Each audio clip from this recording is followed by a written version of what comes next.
weaken or destroy them. And I would really like to know if it is a lack of serious effort or if it is just incompetent failure. I think it's both of those things, and I think there's a bit of a fiddle going on too. So you said it was the effect that Islamic State poses a danger. There isn't a country in the world to which it doesn't pose a strategic danger. Well, I mean, I said looking at the nations to whom it does pose a strategic danger, which happen to be most of the most powerful nations in the world. Right. I don't think it does. You know, shock horror. I don't think Islamic State is in any way as dangerous to this nation, for example, than the IRA was. It's unbelievably incompetent. Its followers are very easily wrapped up. They're nowhere near the level of terrorist skills. And the IRA was only ever a tactical problem. It was a horrible thing. Omar was a grotesque murder spree. 7/7 was a hideous thing. But it's not going to stop the trains running. It's not going to shut down our power grid. It isn't a strategic threat. You could argue that in the medium to long term, if Islamic State's ideology was to take root among the Islamic populations in Europe, that then there could be a strategic threat. But you'd be having to extrapolate from microscopic beginnings and show a degree of contempt that I'm sure you and I would not have to the vulnerability of the overwhelming majority of Muslims. I don't think they're any more of a threat than Christian fundamentalism. If you were to take political rhetoric at face value, it would appear that people are much more worried about the potential for British Muslims to be radicalised than they are about the potential for Christian fundamentalism. Yeah, they are. But and that is deliberate on the part of Islamic State. That's exactly how they want people to be thinking. They want to, and they have been very successful in, going back to the days of Al-Qaeda, completely distorting the intelligent terms of the political debate. So even if you could take 9/11, yes, it was a spectacular attack. It was a sort of act of war.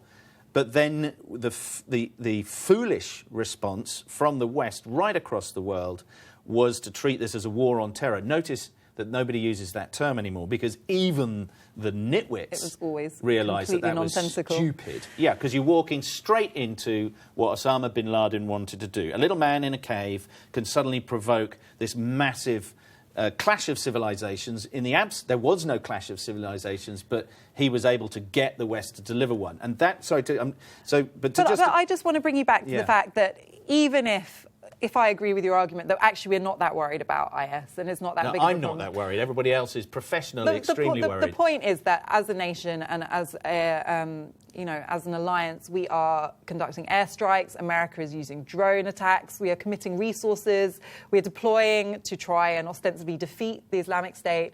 We're involved in Syria. We are affected by the wider fallout of the conflict through the refugee crisis, through the destabilisation in the region.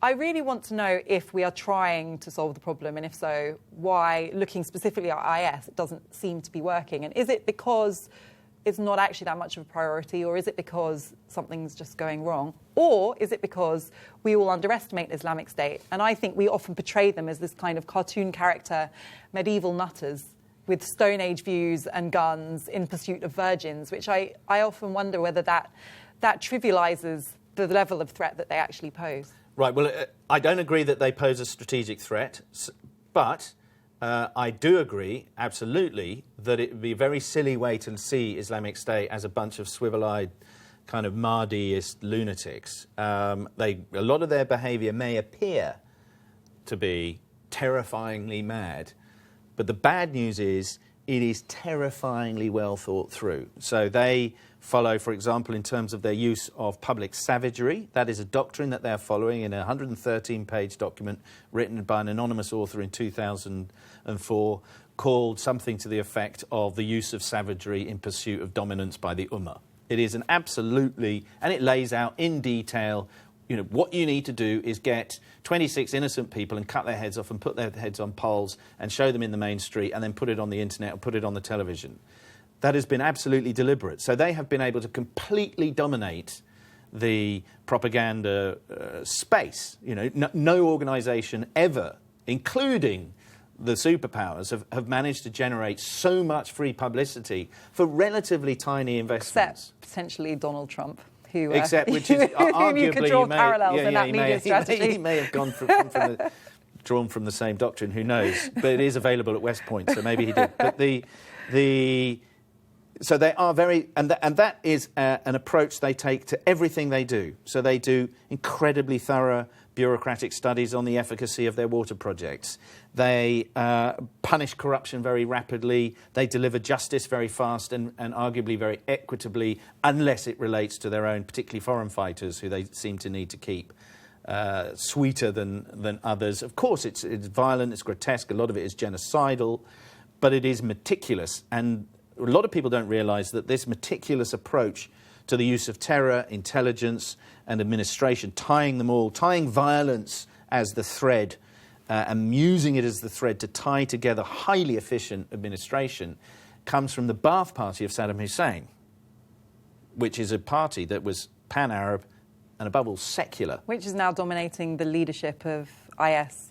Yes, the sub-leadership in IS, the people who were part of the resistance against the American occupation in Iraq, where a lot of them are Ba'athist officers, very, very highly accomplished combat. People forget these people fought for a decade against Iran. These are not cowardly, incompetent people. They're very highly motivated and very, very highly trained, particularly in the sort of the landscape that they're operating in.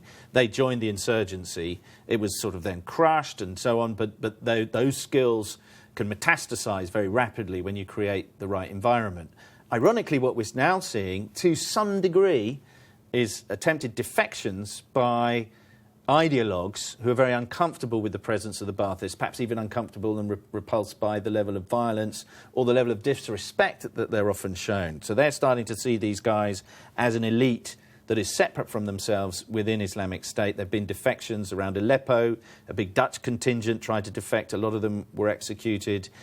And that, I think, is an area that will be exploited by intelligence organisations. What intelligence organisations always want to do, apart from find out what the enemy's up to, is cause friction within these groups. And I think that is an opportunity to create friction. But that doesn't answer your other question, is why haven't they been dealt with, given the scale of their enemies? I mean, they kind of find somebody who isn't an enemy of Islamic State. I mean, the presence of senior Baathists, from the era of Saddam Hussein doesn't explain how they have been able to resist so effectively. Right, so the attempts that have been made to weaken them. Do you get the impressions, though, that the attempts are sincere? Well, it's a good question. During the whole debate about airstrikes, that was, the question. Was it kind of tokenism, the need for Parliament to be seen to be doing something, or was it actually sincere belief that we could make any real impact? If Islamic State, in my view, if Islamic State posed the threat that the Western leadership, and indeed the Russians say that it poses to global security and all the rest of it, they would have been obliterated a long time ago. The reason they haven't been obliterated a long time ago is, I think, that people are kind of putting the obliteration of so-called Islamic State somewhat on the back burner while they try to figure out what on earth to do about Bashar al-Assad in Damascus.